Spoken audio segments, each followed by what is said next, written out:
Heavy flooding is not the only concern that we've got to worry about here in Northeast Florida if Ian dumps a lot of rain. Yeah, if you live close to a creek or a river, you may also have to deal with wildlife that may get washed onto your property or your community. News4JAX reporter Eric Avenier joins us live from New Rose Creek in Lakewood to explain. Eric. Yeah, this creek, which runs behind a lot of homes here in Lakewood, is known to have quite a few alligators. And unfortunately, if a hurricane were to cause this creek to overflow, guess what? Those alligators become displaced and they end up out in the community. We all remember the snake and alligator sightings along Ken Knight Drive after the Ribault River overflowed during Hurricane Irma in 2017. How many alligators have you seen so far? 3 so far. How big would you say? Ooh. The biggest one I seen, I would give him about 6 foot. They had a 4-foot one up there in the front. 5 years later, folks here are still talking about the sight of wildlife from the river that washed onto their front yards.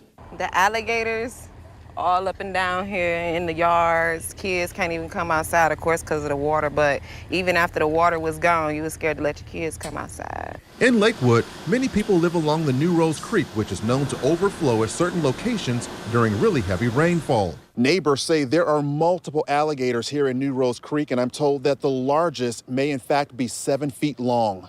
Reed Folkers is one of the neighbors who lives here along the creek. He's from New York, and Hurricane Ian will be his first Florida hurricane experience. He says gators are a common sight in the creek, so when it comes to the potential of rising waters easing a gator's ability to get over this embankment, the biggest concerns for the kids in the neighborhood.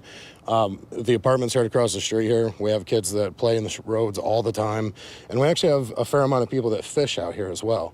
And so the biggest concern is for people that are just out and going to be actually interacting with them. Well, we all see alligators. We see John Brugan is the director of the St. Augustine Alligator Farm. He says it's normal for alligators to get washed into a community during a hurricane or tropical storm. The animals are just as displaced as the people. I mean, when that flooding occurs, they kind of get washed out of areas that they have inhabited maybe for years. Brugan says when that happens, alligators become disoriented in new settings such as a neighborhood.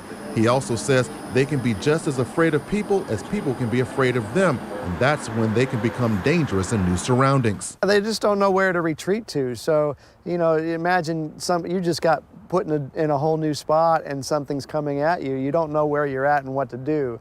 And so, yeah, they can react more defensively or more aggressively in that environment.